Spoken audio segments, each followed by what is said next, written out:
La infonomía podemos definirla como la teoría económica que trata los datos como una nueva clase de activo empresarial, generando un nuevo marco de valor para la empresa que permita tomar decisiones estratégicas más eficientes. Dicho de otro modo, o empezamos a basar la dirección de empresas en general y de marketing en particular en datos, o no seremos todo lo efectivos que podemos ser.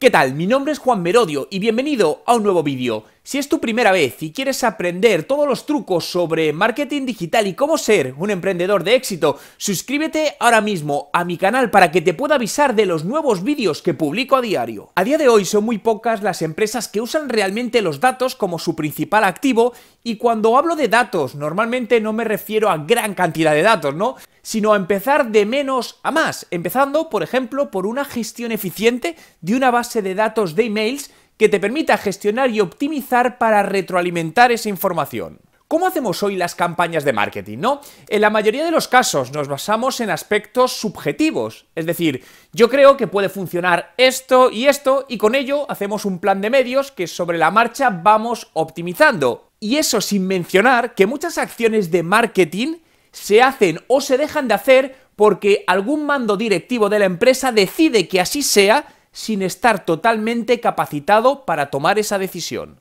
Pero seamos prácticos y vayamos a conseguir soluciones. ¿Por qué no mejoramos este proceso?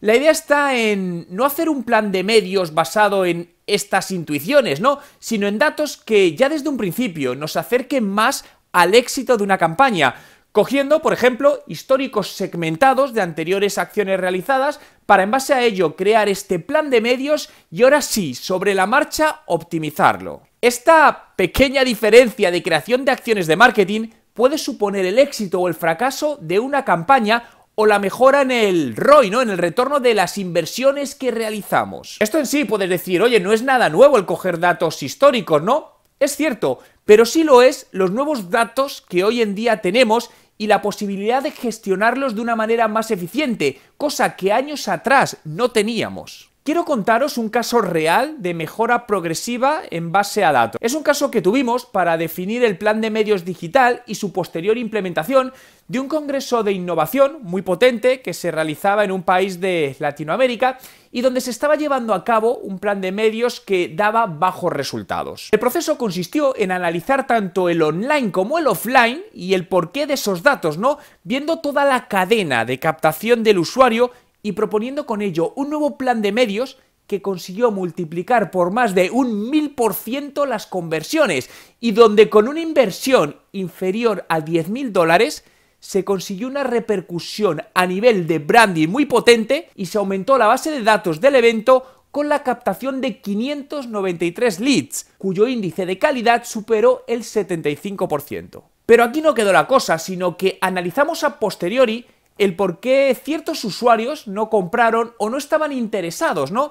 Y las conclusiones fueron: personas que no sabían de temas relacionados con el congreso, personas que no tenían tiempo para los 2 días por permisos en la oficina, personas que por el precio no se animaron, personas que tenían reuniones esos días y se les complicaba por el horario, y luego otras personas a las cuales se les realizó el seguimiento y al final no confirmaron la existencia. Con todos estos datos y analizando distintos factores de impacto de marca, es decir, parte cualitativa y cuantitativa, los resultados demostraron una campaña digital con una alta rentabilidad y que además nos ha permitido tener unos datos que de cara al próximo año se usarán para segmentar de manera más precisa el potencial de la audiencia y con ello mejorar el retorno de las inversiones digitales. Pero aún quedan más datos para añadir en este proceso, ¿no? Y es el análisis de la audiencia que hicimos, que participó a tiempo real en el evento a través de un hashtag, y para ello analizamos el sexo, la edad,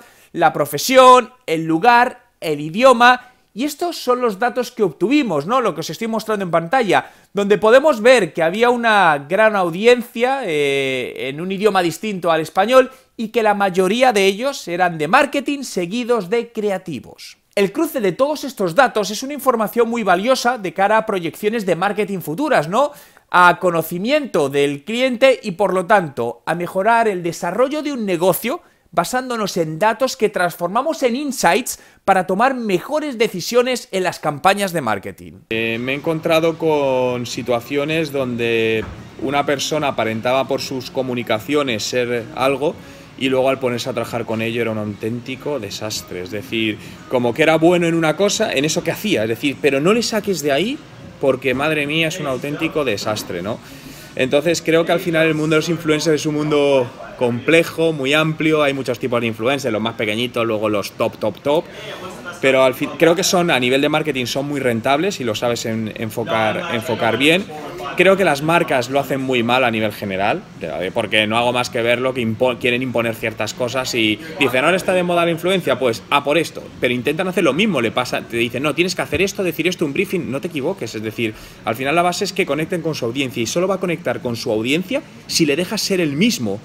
Entonces, déjale ser el mismo, es que esto no es publicidad. Entonces ahí las marcas todavía creo que tienen que hacer un cambio de mentalidad. Creo que muchos de ellos piensan a corto, las agencias sobre todo, es decir, hace esto para ver un retorno inmediato en lugar de cambiar la palabra influencer de evolucionarla hacia un ambassador, es decir, alguien que sea en el medio largo plazo, que te alinees con él y que te dé un beneficio, ¿no? Al final lo que buscan, no sé, off the record, es decir, en serio, hacer una estrategia, invertid más, en lugar de coger 15 influencers, coger 2, invertid bien en ellos, en una estrategia a largo plazo y funcionará mejor. Mala experiencia con marcas. Esto fue con hace unos 3 años, gastarse dinero en hacer una campaña a largo plazo y hacerla como el culo, que no se hicieron ni el 75% de las acciones planificadas y que ya estaban pagadas. O te puedo decir otra reciente con un cliente donde se gastan una gran marca, se gasta 50.000 euros aproximadamente en crear un vídeo, desarrollar, pagar influencer, todo lo que quieras, y luego el presupuesto para promocionar ese vídeo no llegaba a 1.000 euros. Creo que las marcas lo primero que tienen que hacer es, como ya han hecho grandes empresas como BBVA, que siempre digo que lo hace muy bien, es replantearse sus organigramas y de quién depende qué. Es decir, porque mientras siga estando en la toma de decisión ciertas personas que no deben estar en esas tomas de decisiones, esto no va a cambiar, eso es lo primero. De cara a influencers, yo creo que el tema es que hay muchos que son muy jóvenes, entonces al final se están viendo en situaciones donde les pagan una gran cantidad de dinero por subir una foto, por hacer ciertas cosas, y es comprensible, no es lo mismo cuando tienes 18 años que cuando tienes 35. Y creo que deben pensar más a largo plazo, porque al final creo que muchos de ellos están ganando dinero y quizá no lo están gestionando del todo bien porque nada es para siempre. Entonces, hoy pueden tener 2-3 años muy buenos, pero yo creo que realmente influencers fuertes que duren a largo plazo va a haber pocos. Entonces, están saliendo muchas intermediarias de estas que ponen en contacto, etcétera, etcétera. Al final, pues mira, cosas que veo, por ejemplo, que intentan no poner en contacto a la marca con el influencer sin estar ellos por medio, lo cual es la mayor absurdez que existe. ¿Por qué? Porque es que es fácilmente puenteable, es decir, es que yo sé quién es la marca, yo puedo coger y contactar a esa marca, o la marca puede coger y puentear a la agencia. Es decir, si la agencia está es porque me ofrece a mí y a la marca algún tipo de valor que merece la pena, si no, te la vas a puentear, es absurdo, ¿no? Muchas veces eso, intentan que no hables con el influencer, incluso me pasó en una campaña que he hecho yo directamente, para la cual contraté un famoso youtuber y la agencia no quería que hablase con el youtuber y se estaban complicando las cosas porque estábamos en el rodaje y estaban rodando una serie de cosas y había unas malas interpretaciones por las personas que me representaban a mí, bueno, porque yo no estaba en ese momento allí. Entonces al final lo arreglé tan sencillo como irme al youtuber y decirle, oye, mira, le escribí por Twitter, le dije, oye, sígueme, que quiero hablar contigo por DM.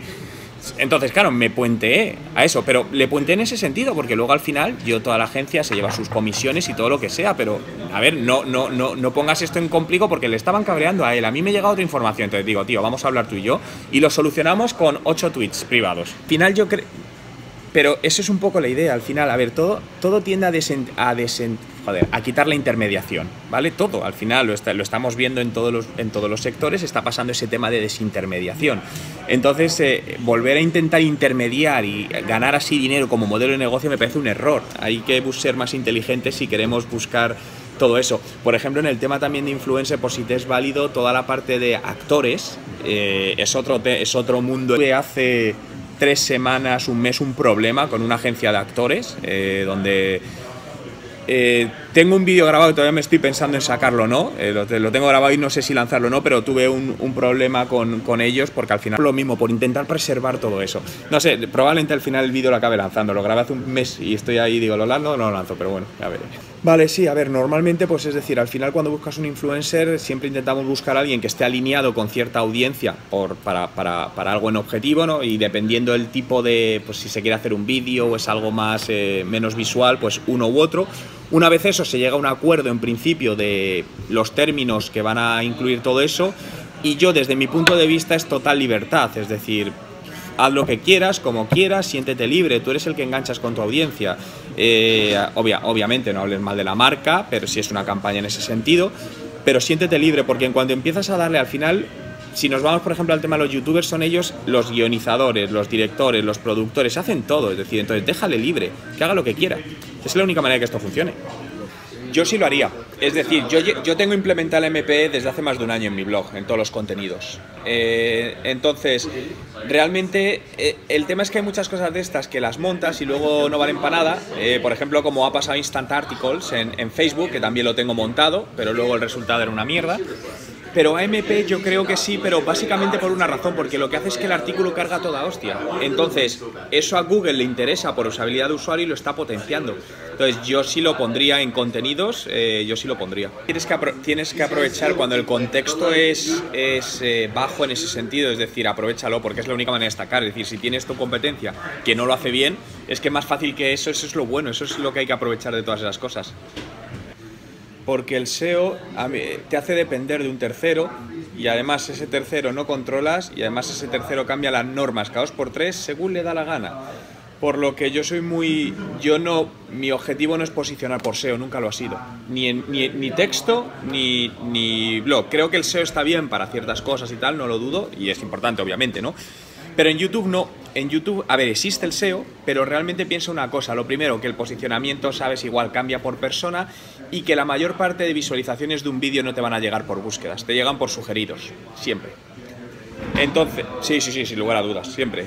Por búsquedas, a ver, de media vas a estar en un 15% de las views. El resto, la mayoría, sugeridos.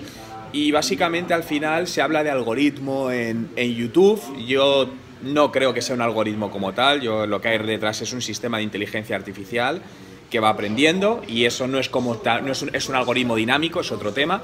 Entonces, al final lo básico es contenido es que el posicionamiento para mí ahí depende de los usuarios, contenido de calidad, generar mucha interacción, generar altos tiempos de visualización y muchas visualizaciones y sobre todo paciencia, porque el algoritmo de YouTube es muy perro, mucho más perro que el de Google, porque tarda mucho en dar resultados, entonces es súper desesperante. Porque hacer un vídeo lleva mucho tiempo, lleva mucho esfuerzo y cuando mucha gente pues empieza a subir vídeos con ganas, pero después de 3 meses ve que no pasan de 80, 100, 120 views, joder, te quedas como pues vaya mierda, voy a dejar de hacer esto. Pero es que lleva tiempo. Dejar la marca. Para mí la marca es lo más importante. Es decir, la marca significa relaciones públicas, con medios de comunicación, que eso genera enlaces de calidad y eso te hace que tu SEO vaya creciendo. Es decir, para mí es trabajar la marca todo. Lo que pasa es que la marca es un intangible que tarda tiempo en convertir. Entonces las empresas, la mayoría, las pymes, muy pocas trabajan la marca desde el punto de vista de notas de prensa y PR, muy pocas, te lo digo. Entonces pierden un gran potencial. Yo es algo que llevo trabajando muchísimos años desde mi primera empresa, invirtiendo en eso, y los resultados son brutales, son muy buenos a muchos niveles. Para mí no se le da importancia, pero tiene mucha más importancia de lo que la gente se cree. Para mí la marca al final lo es casi todo. Una marca da credibilidad o no, dependiendo del producto. Es decir, te puedes ir, hombre, siempre se habla de lo típico, Apple es pura marca. Es decir, coches, cuando te vas a alta gama, al final un producto de Apple no vale lo que vale. Un BMW no vale lo que vale. Al final tú pagas marca. Un bolso de Gucci pagas marca. Un bolso de Loewe pagas marca. Entonces la marca genera confianza, genera credibilidad, dependiendo del sector genera distinción, dependiendo lo que sea. Entonces para mí es lo que hace algo sostenible en el tiempo. Pero cuando han visto los resultados que estamos teniendo 2 años después con esa inversión que estamos haciendo, claro, salimos en principales medios de comunicación, principales televisiones, pagando esto a esos medios de comunicación. ¿Qué les haría? ¿qué les haría? Porque realmente al final la mentalidad siempre es tener a alguien interno porque se tiene la percepción de que trabaja, porque le ves que está trabajando, porque está en un horario, porque tal y cual. Entonces muchas veces cuando lo externalizan, porque al final cuando tú haces outsourcing, externalizas todo, económicamente suele salir mejor que tener a alguien interno en distinta materia. Entonces a lo mejor es buscar esas debilidades que hacen a ellos hacerles el cambio de chip. Cuando vas a por un cliente no le puedes dar esa sensación, esa percepción, porque entonces das desconfianza, ese es el tema. Y no se justifica un precio. El resto intentaría trasladarlo con alguna imagen, trasladar esos conceptos, la esencia de esos conceptos que quieres trasladar, y poner la llamada a la acción con algún enganche que sea gratis y que les ayude a obtener ese beneficio. Y en tu caso tenías, no lo encuentro ahora, pero lo vi en su momento, que tenías una negrita grande y las otras 3 palabras las pones debajo en una letra un poco más pequeña, separadas por comas y puntos suspensivos. Eso es todo el texto. Pero es otro tipo de enfoque. Es decir, tu enfoque es a captar leads. Entonces tu enfoque va a ser más como el de MailChimp, empresas como HubSpot americanas, etc. ¿La estás viendo? ¿Ves un cerebro? Vale. Fíjate en la estructura. Es decir, lo primero es una frase, marketing automation, ahí sería la tuya. Debajo, en lugar de un párrafo tan grande, pones las 3 y luego tu call to action. Es decir, lo que sea, consigue gratis, lo que sea. Yo entro en algo, no veo todavía nada de contenido y me estás diciendo que me suscriba. ¿A qué? ¿A qué me suscribo? No, dame algo primero. Y hay maneras de replantear eso. Pero empieza con la frase, por ejemplo, suscríbete. Entonces, es como que me estás obligando a mí a que tome una acción para ti. Es un tema de percepción. Para mí es al contrario. O así que transmita, porque si un niño está contento, el padre está contento. Quiero conocer tu opinión, por lo que déjame en los comentarios con el hashtag Infonomía si crees que la mayoría de empresas obtienen realmente valor de los datos de los que disponen, o por el contrario, infrautilizan toda esta información. Entre todos los comentarios de los vídeos del mes, sortearé mi curso online de estrategia de marketing digital. Si te ha gustado este vídeo, dale a me gusta. Si quieres que siga haciendo más vídeos como este y que te avise, suscríbete a mi canal. Y si quieres descargarte mi último ebook gratuito, te dejo el enlace en la descripción del vídeo. From your head down in your butt, I'm like Tyson, booty.